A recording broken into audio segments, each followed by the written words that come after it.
This afternoon, I'd like to talk a little bit about a TLRI research project that I was part of when I was principal at Tower Intermediate. Amongst other things, the research sought to understand what conditions needed to exist within a school in order for innovation to occur. So as a senior leader, it's important to not only focus and encourage innovation in your school, but to also make sure that it happens in a way that doesn't send the school down some unhelpful rabbit holes. And we kind of talked about that a little bit in our group, which is around trying to keep the alignment of where the school needs to go. So an output of this project was the spinning top model, which I'm going to briefly talk you through today. So this is the spinning top here. So I just want to talk through each aspect of it. So if you think about a child's spinning top, you know, the one that has a spindle at the bottom, and the spindle on this spinning top, we thought was authentic relationships, that everything in a school actually rested on the relationships that you had with your people. So that was probably, as a senior leader, that was the key thing that I needed to do, was to make sure that I kept those relationships to be really productive and really useful. At the top of the spinning top, and if you think about a child's top, that you had that handle that goes up and down, and depending on how fast you push the handle, that determines how fast the top spins. And we thought that it was actually the inquiry-based practice was the thing that gave the energy to the top in order to get it to start to spin around. We also said that and thought about why it was inquiry-based practice that was so important, because what you actually want is you want the top to spin at a speed that's not too slow that everything grinds to a halt and everyone gets bored, or not too fast that the top spins and starts to spin out of control.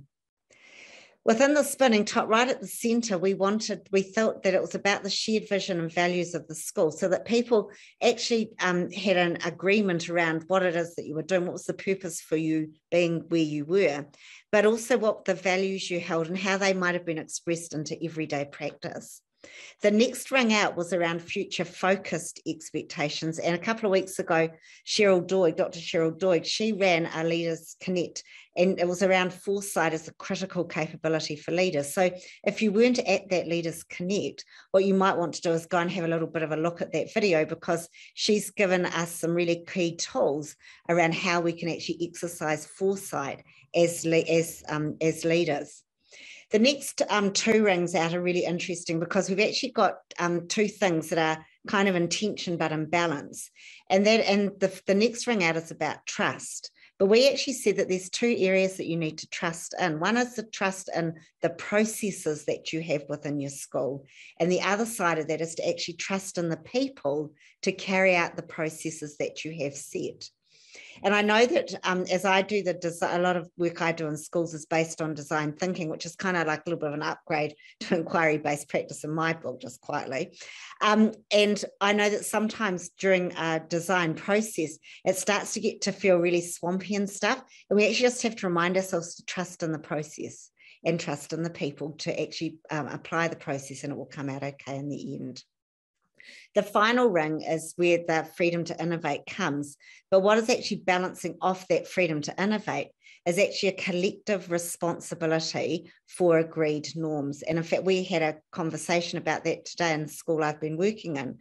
And so if you have an agreed norm, like one we talked about today was that all students lined up outside a class before entering in, that actually you've got to make sure that everyone actually sticks to that you've agreed. Because if you're the teacher who lets kids away with not lining up, what you're actually doing is you're throwing all of your colleagues under the bus who actually are following that agreed norm. But it's also really important to note that what it says on the spinning top is that it's about collective responsibility for agreed norms. And that what that's about is it's not just up to senior leaders to make sure that everybody adheres to what we've agreed to, but that everyone in the school actually does adhere to that. I just want to tap back into the agreed processes. And if you haven't got a copy of this book, which is Learning Culture for Learning Impact, you need to go and order it from Joan and Dalton and David Anderson's website, because in this book, Joan gives us a lovely structure for an important conversation that helps us to ensure that the agreed norms in our schools are actually being adhered to, but in a collective and relational way. And the model that she gives, she's also modeled it on the video that she did for Leaders Connect way back a couple of years ago now, where the process to get people to listen to the agreed, to take a collective responsibility for agreed norms, is that you state the fact. So I observed, or I saw, I noted, let's use that, not children not lining up. I saw today that you let the kids into the classroom without lining up. We've agreed as a staff that all students will line up before coming into class. So I'm wondering, is there something going on with, is something happening for you that you can't do that anymore? Just quietly holding people to account a little bit. So what else I wanted to talk about, which, because that research project finished in 2015, and so it's been a few years since then, and I've had the privilege to learn a few new things. One of the things that what I wanted to talk about is to actually to be very clear as a senior leader about what is expected when you actually share some leadership with others. And notice that I use the word shared leadership. I tend to talk about shared leadership rather than distributed leadership, because as a senior leader, even though I might have delegated something to another person, it's not like, here it is, dump. I remember really early on in my middle leader career, going to my first meeting with my new boss, and literally he handed me all the things that he didn't want to do. And I don't know whether you've had that experience. And I quietly said to him, you sold this job to me as being collaborative leadership, and I'm just not quite sure what you handing me everything to do, how that actually looks like collaborative leadership, because it wasn't quite what I was expecting. At which point he went, oh, sorry, and we worked quite well together after that. I love what Brene Brown says in this space. She talks about painting done, and she trains the people in her organisation that whenever she gets excited about something, she actually says to them, could you paint done for me? And even though it's a pretty Texan way of saying, paint done for me, but the actual notion of actually making sure that you're really clear about what it is that you want people to do is really important. And so the last thing I want to say before I hand over to Stephen is one of the strategies that I've found really useful is, instead of sort of being really detailed on what you want, is to actually agree to the waypoints around what it is that you're asking people to do. And a waypoint is that marker in a yacht race or in a boat race, which the boats have to sail around. So you're not quite certain exactly how you're going to get to each waypoint, because you've got to judge the wind and the crew and the boat and all the rest of it. But what you do is you know where you're heading. So if you actually are really clear about the waypoints of the leadership that you're sharing with others, then it gives them the freedom to navigate to those in the way that they want, but it actually still keeps you on the straight and narrow. Just before I hand back to Stephen, I did write a blog post about this waypoint idea, and the link for that will be in the email afterwards as well. Stephen, your turn. Thank you very much. I just want to take you all through a bit of a journey of take you through on my leadership journey, because there were key milestones and key kind of moments and triggers where I learnt really important lessons, which then have helped me to understand much more about this concept of leading without that official responsibility, or leading kind of beyond your authority, making an impact beyond what you've been resourced to do necessarily. So we'll just take you through kind of start to finish, but just the highlights. It all started when I went to my principal and said, I was a maths teacher at the time. I have a passion for using digital technology really effectively, really meaningfully. I'm starting to learn what that looks like. But when I look around the school that I was in at the time, this was over a decade ago, no coherent Wi-Fi. There were kind of 15 to 20 little, home teachers were using OHPs and whiteboards, a couple of teachers using Google Docs. It was a big school, but there was no coherent digital thing. I went and said, look, I think I can help with this. I think I can lead it. Give me some resourcing, give me some time release. He came back and said, quite rightly, I think, convince me. Like, why should I? As the leader kind of in Carolyn's boots, this is just one thing that people are asking me, that this is important to you. Why should it be important to all of us? And why should I give actual resourcing and funding to it? So the key learnings for me out of that episode were that, firstly, I needed to not only clarify what I was trying to achieve for my own benefit and for the sake of the initiative, but also to try and get other people on board as well. It wasn't enough that I was passionate about it and knew where I wanted to go. I needed to be able to communicate that. Kind of what Carolyn was saying as well, of making sure that everybody understands exactly what we're aiming for here. The other thing that it helped me to understand right back early in the process was, if I was to just start doing everything that I want to be doing on top of my full load, my full teaching load at the time, there's just not enough hours in the day. And this goes back to what we were saying in our breakout room earlier. You simply cannot do everything on top of everything. So this, I learned the hard way. I didn't know this before I needed to. I learned the hard way. Actually, I need to be a bit more discerning. I need to identify what are the easy wins. If my priority here is not to finish the transformation by the end of this year, my priority here is to get the resourcing I need, is to convince the boss, kind of thing. So actually, I needed to put the big vision aside and say, what are the key, the big wins, the easy wins rather, best bang for buck, where I can quickly use these to illustrate where we're trying to go. Moving on from there, I had this big presentation to launch the initiative in front of the school.